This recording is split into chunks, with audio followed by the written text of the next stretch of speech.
हजुरहरूको पुनः स्वागत छ। मेरो भिडियो हजुरहरू अन्तिमसम्म हेरिदिनुहुनेछ भन्ने आशा गर्दछु। आज अर्को एउटा नयाँ भिडियो लिएर पुनः उपस्थित भएको छु। आजको मेरो टपिक सब्सिडियरी बुक्स सहायक पुस्तिका भन्ने रहेको छ। अब सहायक पुस्तिका अन्तर्गत पर्ने विभिन्न किसिमका पुस्तकहरूको विवरण म यहाँ प्रस्तुत गर्न गइरहेको छु। जस्तै purchase book,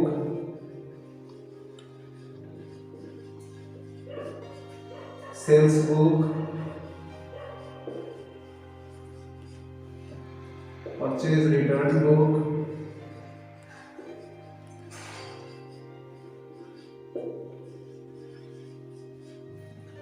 sales return book,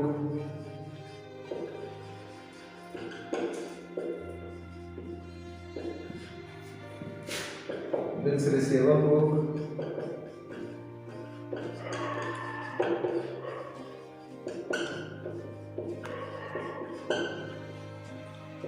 bills payable book,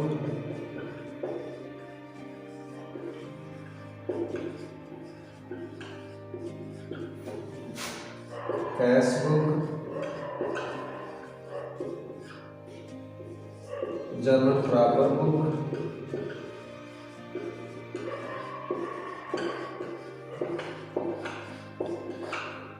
etc। अब पहिलो चाहिँ पर्चेज बुक रहेको छ। पर्चेज बुकमा व्यवसायले गरेको उधारो कारोबारको मात्रै लेखा हुन्छ। Only for credit transaction are recorded in purchase book.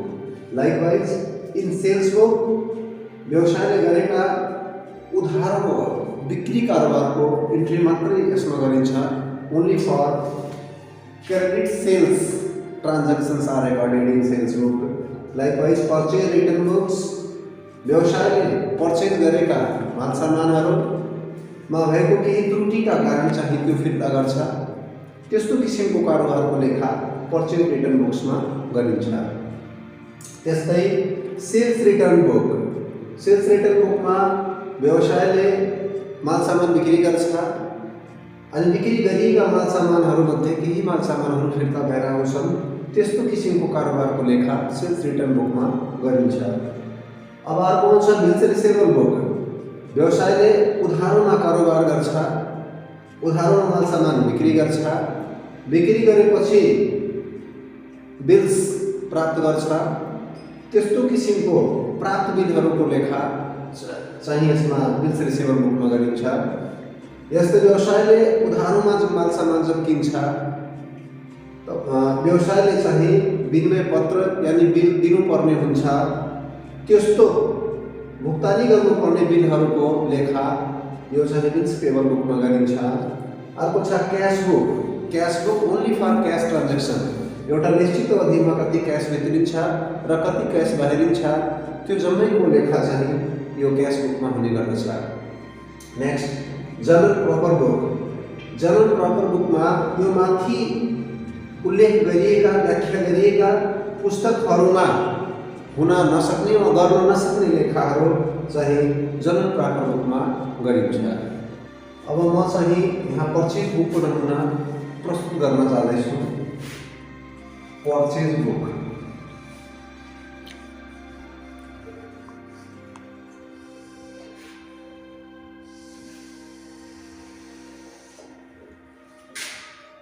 Date,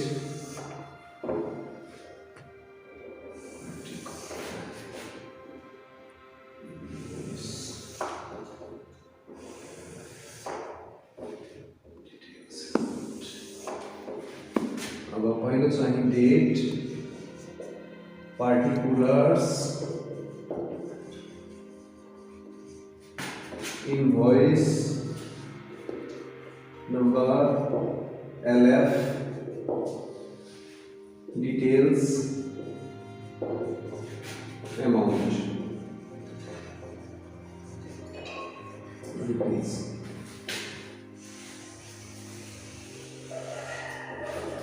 यसै चाहिँ यसको नमुना रहेको हुन्छ। अब पहिलो कलममा चाहिँ डेट कारोबार भएको मिति लेखिन्छ। त्यसपछि कुन चाहिँ संस्थासँग के कस्ता कारोबारहरू गरिएको छ त्यसको विवरण यहाँ लेखिन्छ।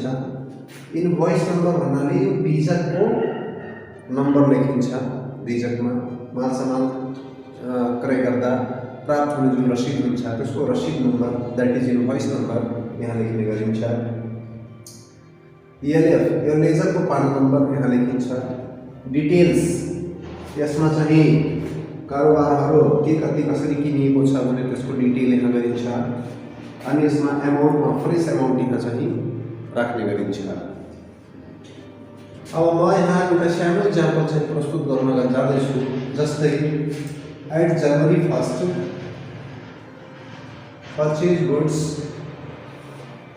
purchase goods from RAM and Company। Ram and कंपनीबाट मालसामान केही किनिएको छ। जस्तै 1 number 100 copies at the rate of ₹50 each। अर्को 150 books at the rate of ₹200 each and trade discount 10%। यसरी दिएको छ भने हामी कसरी त्यसको इन्ट्री गर्ने हो। अब 100 copies at the rate of 50 each। सबभन्दा पहिला हामी 100 into 50 गरेर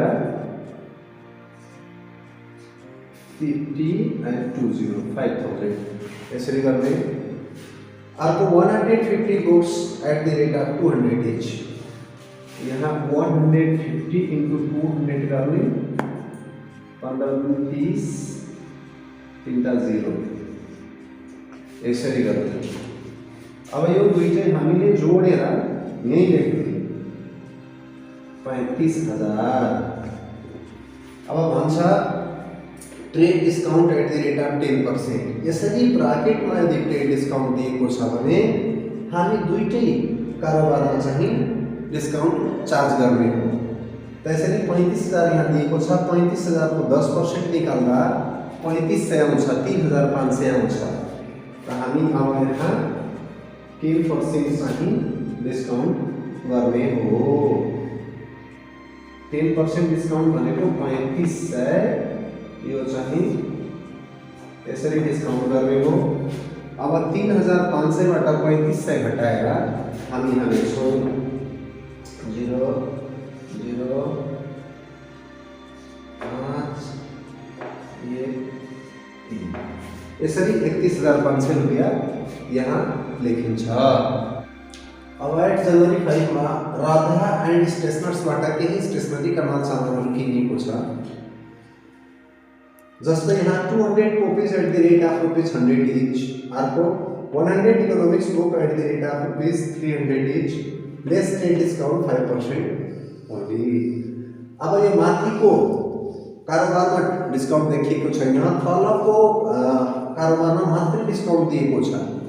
यस्तो अवस्थामा हामीले माथिको कारोबारमा डिस्काउंट लगाउने हैन, तलको कारोबारमा मात्र डिस्काउंट लगाउने हो। अब म यहाँ गर्दैछु 200 into 100 अब इक्वल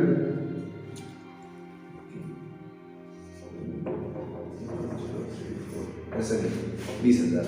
यो डाइरेक्ट यहाँ लेख्यो किनभने यसमा चाहिँ डिस्काउंट लगाउने हैन। Next 100 into 300 100 into 300 equal 3 30,000। यसमा भन्छ लेस ट्रेड डिस्काउंट 5%। अब यहाँ 30,000 को 5% हामी डिस्काउंट लगाउने हो। 30,000 को 5% निकाल्दा 1500 हुन्छ। अब यहाँ 1500 हामीले यसबाट हटाउने हो। लेखामा इनसाइड द ब्रैकेट भनेको चाहिँ माइनस गर्नुपर्ने भन्ने बुझिन्छ। अब 30,000 बाट यो 1,500 घटाउँदा 28,500 हुन्छ। अनि यसरी हामी यहाँ टोटल लेख्छौँ। टोटल लेखेर यो दुईटै जोडेर 20 20 40 8 48,500 गरेर यसरी हामी निकाल्छौँ। 10 हरि एन्ड स्टेशनर्स। अब हरि एन्ड स्टेशनर्सबाट केही स्टेशनरीका माल सामानहरू किनिएको छ, जस्तै 200 अकाउन्ट बुक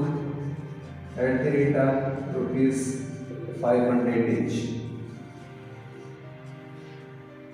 अनि भन्छ लेस ट्रेड डिस्काउन्ट 10%। फर्स्ट कारोबारमा। सेकेन्डमा 100 फाइनेंस बुक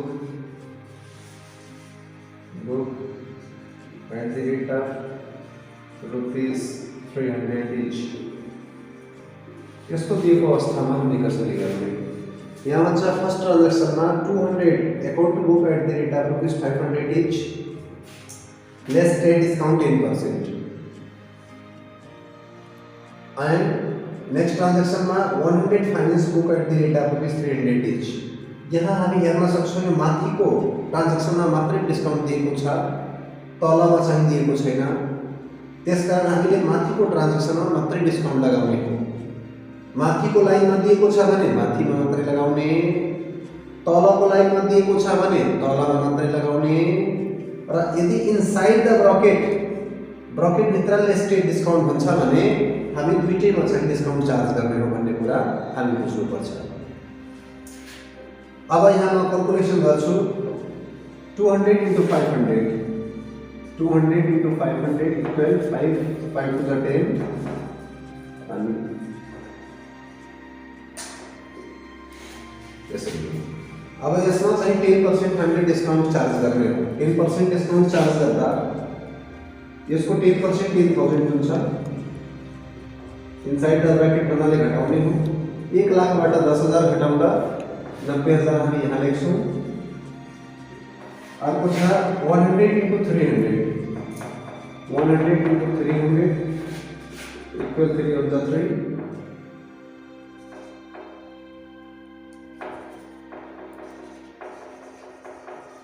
30,000। अब यसरी यहाँ टोटल गरेर हामी यसलाई यसरी 9 3 12 1,20,000 रुपैयाँ लेख्न सक्छौँ। यसरी चाहिँ पर्चेज बुकको कारोबारहरू गरिन्छ। अब पर्चेज बुककै सवालमा मानौ स्टेसनरीको दोकान रहेको छ, जस्तै purchase book of Hari and stationers. Hari and stationers को मान लो दोकान रहेको छ, यसले स्टेशनरीमा कारोबार गरिराखेको छ। अनि जस्तै भन्यो राम एंड स्टेशनर्स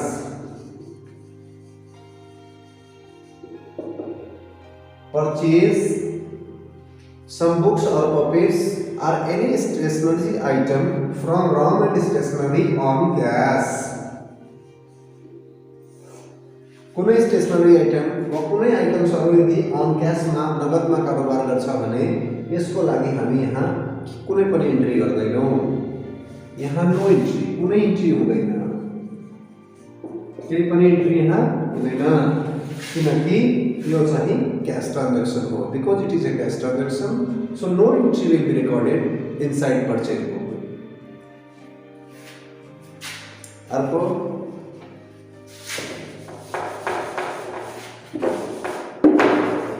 जस्तै भन्छ purchase furniture or computer or any assets। कुनै सम्पत्ति किन्छ, स्टेशनरी वाला हो, यसले कुनै फर्निचर किन्छ, कम्प्युटर किन्छ, एनी टाइप्स अफ एसेट्स यदि किन्छ भने त्यस्तो किसिमको एसेट्सको लेखा पर्चेज बुक भित्र हुँदैन। यो पनि चाहिँ यहाँ नो इन्ट्री हुन्छ, यहाँ कुनै पनि इन्ट्री हुँदैन। यसको इन्ट्री चाहिँ जनरल प्रपर भन्ने बुकमा गरिन्छ। अब सेल्स बुकको सन्दर्भमा भन्नुपर्दा अहिले जुन हामी पर्चेज बुक बनायौँ, पर्चेज बुकका जुन विभिन्न कारोबारहरू हामी यहाँ लेखा गऱ्यौँ, ठिक त्यस्तै सेल्स बुकमा पनि चाहिँ लेखा गरिन्छ।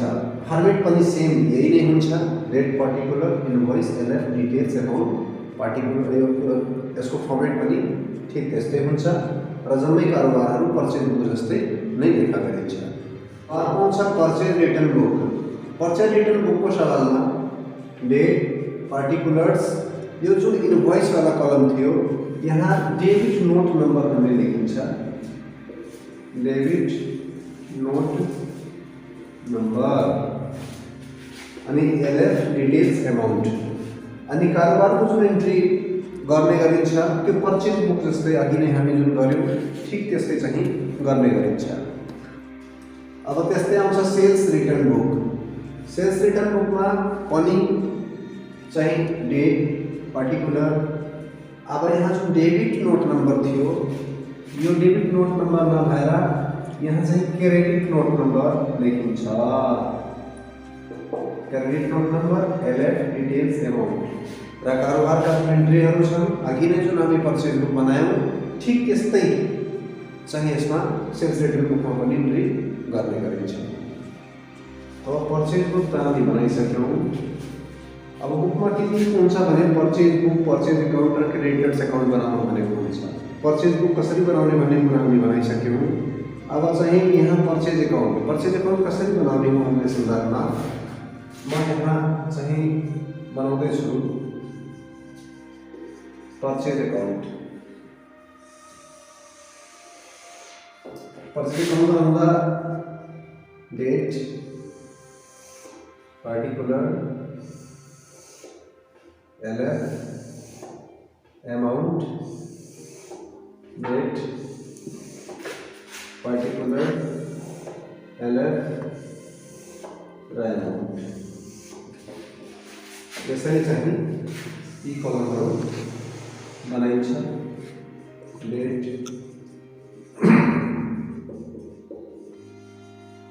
पार्टिकुलर्स एलएफ जेएफ हुन्छ, amount date particulars JF amount यसरी लेजरको फर्मेट अनुसार हुन्छ। 4 खाना डेबिट र 4 खाना उताको दायाँको क्रेडिट भन्ने हुन्छ। अब यहाँ केही कारोबारहरू दिएको छ, जस्तै पर्चेज गुड्स फ्रम राम ₹10,000। रामबाट 10,000 को माल किनिएको छ। अब रामबाट 10,000 को माल किन्दा यसको जनरल एन्ट्री गर्दा हामीले के इन्ट्री गर्छौँ भने purchase account debit to Ram यसरी गर्छौँ। अब लेजरको नियमानुसार यहाँ पर्चेज एकाउन्ट डेबिट भएको हुनाले डेबिट साइडमा हामी टु राम लेख्छौँ। यो मान लो जनवरी 1 हो, यो जनवरी 3 हो, यो जनवरी 5 हो। तो जनवरी 1 में 2 राम लेख्छौँ 10,000। यस्तै हुन्छ purchase goods on cash are ₹20,000। यसको जनरल एन्ट्री गर्दा पर्चेज अकाउन्ट डेबिट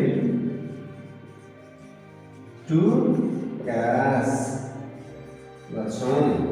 अब यहाँ फेरि पर्चेज अकाउन्ट डेबिट भएको हुनाले डेबिट साइडमा टु क्याश हामी लेख्छौँ।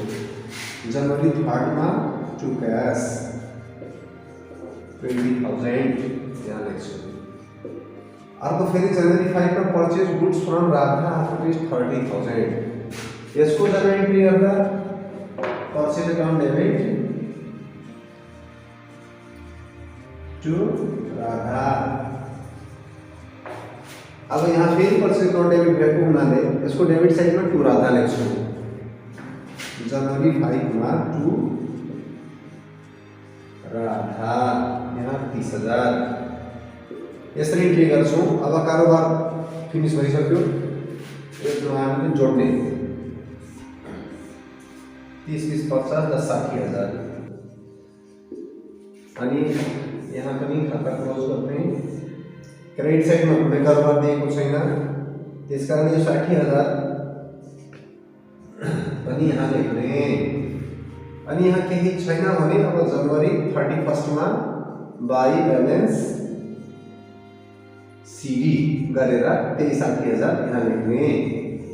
र अर्को लेखावटीको लागि यसको विपरीत साइडमा नेक्स्ट मन्थमा फरवरी 1 मा टु ब्यालेन्स बीडी गरेर त्यही 60,000 यता फरवर्ड गर्ने।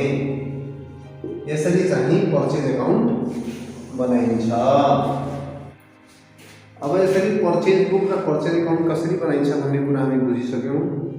तर एउटा मुख्य कुरा के छ भन्दाखेरि पर्चेज बुकमा ओन्ली फर पर्चेज ट्रान्ज्याक्सन र purchase अकाउन्टमा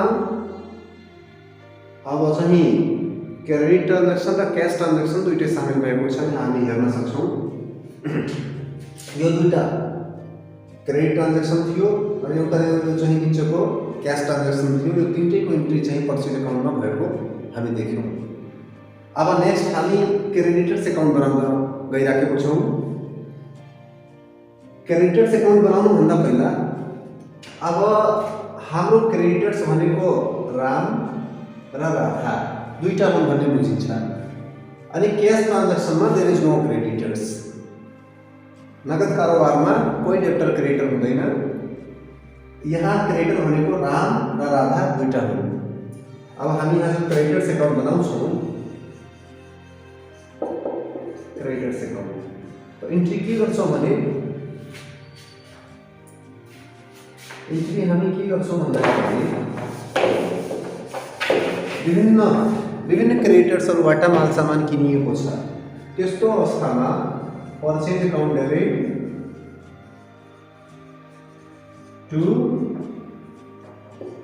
to sundry creditors. Purchase account debit to sundry creditors भन्ने इन्ट्री गर्छौँ।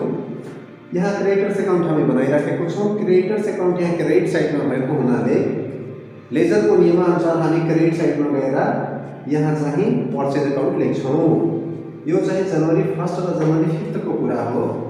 तो यहाँ हामीले जनवरी 1 एन्ड 5 गरेर लेख्न सक्छौँ र बाई लेख्छौँ हामी पर्चेज बाई पर्चेज अकाउन्ट। दुईटै क्रेडिटर्सको जोड्दा 10,000 र 30,000 गरेर 40,000 रुपियाँको माल सामान किनिएको छ। अब यहाँ केही पनि इन्ट्री हुँदैन। यता यसलाई हामीले जोडिदिने 40,000 यहाँ भयो, यसको यता पनि 40,000 हुन्छ। यहाँ केही पनि छैन, त्यसकारण हामी यहाँ जनवरी 31 मा टु ब्यालेन्स सिडी गर्छौँ। ब्यालेन्स सिडी 40,000 र अर्को लेखावटीको लागि यही ब्यालेन्स सिडीलाई फरवरी 1 मा विपरीत पक्षमा बाई ब्यालेन्स बीडी गरेर ट्रान्सफर गर्छौँ 40,000 रुपियाँ। यो क्रेडिट साइडमा ब्यालेन्स बीडी 40,000 रुपियाँ देखाउनुको मतलब के हो भन्दाखेरि 40,000 रुपियाँ संस्थाले चाहिँ तिर्नुपर्ने, क्रेडिटर्सहरूलाई 40,000 रुपियाँ संस्थाले तिर्नुपर्ने भन्ने कुरा देखिन्छ। ल साथीहरू, आजलाई यति नै।